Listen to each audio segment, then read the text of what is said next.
Hi everyone, and welcome to Jane Talks Trek, where I'll be talking about and reviewing an episode of the original series, The Next Generation, Voyager, Deep Space Nine, or Enterprise. Today, I'm looking at Faces, from Voyager's first season, or as I like to call it, that time B'Elanna got a little two-faced. This episode was requested by Tree Farm. Thank you for the suggestion, and let's get going. We begin the episode with fully Klingon B'Elanna waking up, and into the credits we go. That was quick. Voyager is en route to pick up B'Elanna, Tom, and some expendable guy named Durst, while Neelix annoys Tuvok while he's trying to eat, before Chakotay calls him to a meeting, leaving Neelix to drink the baked bean juice himself. The away team hasn't checked in, and they look at the cave system they're in, which has shifted significantly, so they want to send Chakotay down to investigate, with a bunch of precautions. B'Elanna is leered over by a Vidiian, name of Sulan, who wants to ask some questions, but B'Elanna ain't in the mood, and wants to know about her crewmates. Sulan won't answer the question, but does say that he tinkered with her genome to make her fully Klingon, and bores her with science, before explaining he did it because Klingons are basically immune to the phage. Or at least he hopes so, because he infected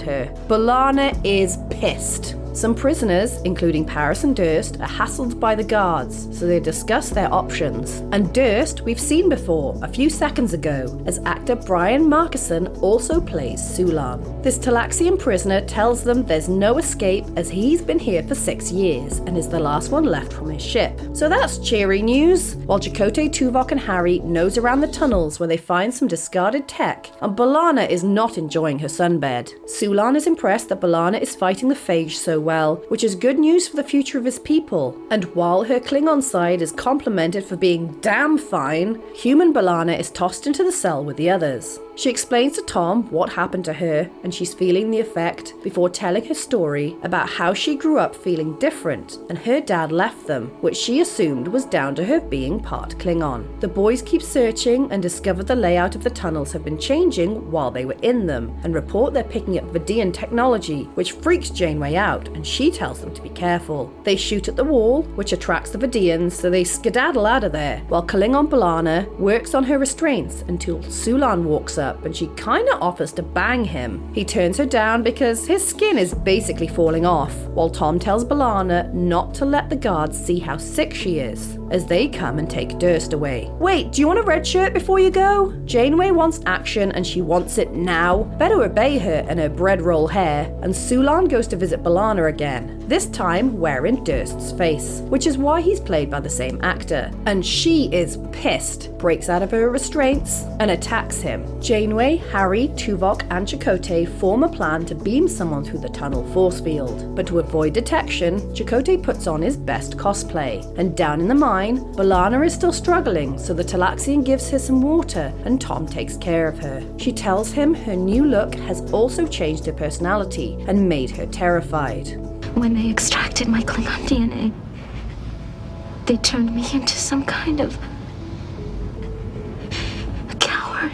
But Tom gives her a pep talk that's interrupted by a guard. Chakotay is beamed down, while Klingon B'Elanna grabs the Talaxian, who tells her where Tom and her human half went. And when the guard steps out, B'Elanna tries to access the computer, but is caught, so Klingon B'Elanna kicks their butts. The two come face to face, but it's too much for human B'Elanna, so Klingon her takes care of her, and makes her eat some rodent I killed. Klingon Bay accuses Human Bay of not being proactive, so Human Bay accuses Klingon Bay of trying to solve everything with violence and getting her kicked out of the academy. Human Bay thinks it's dumb that they're arguing with themselves, but Klingon Bay rants off, so Human Bay apologizes and explains if she can access the computer, she can deactivate the force field entirely, and Klingon Bay agrees to help. Chakotay jump scares Tom and manages to pass the guards' questions, while the B'Elannas sneak into the lab and tinker with the computer, which sets off the alarms and brings Sulan right to them. He threatens to kill Human Bay, but Chakotay comes to the rescue,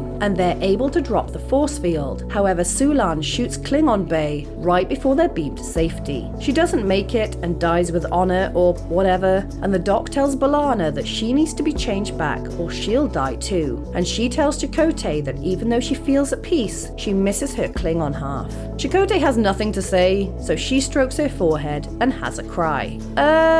The other prisoners got rescued too, right?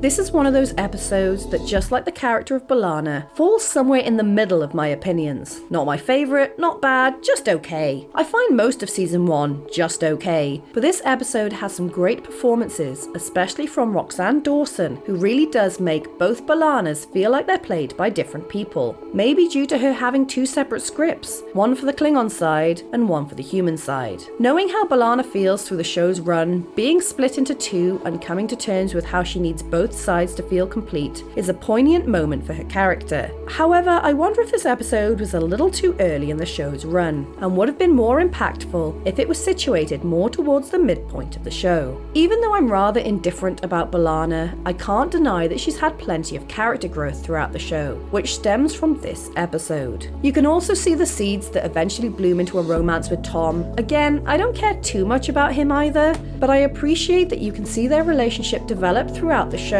rather than them be thrown together randomly like Seven and Chakotay were. An interesting idea for an episode, one that will be duplicated to some extent in season 5 of Buffy, with some solid acting, even if it's not a standout one for me. Great lighting though. So there you have it. That was Faces. If there's an episode of Star Trek you'd like me to cover, pop it down in the comments below or come say hi on social media. If you enjoyed this video, then please hit that like button, it really does mean a lot, or consider subscribing if you want to be assimilated into my channel. Alternatively, feel free to check out my other YouTube channels. Thank you so much for watching, I'll speak to you soon, and live long and prosper.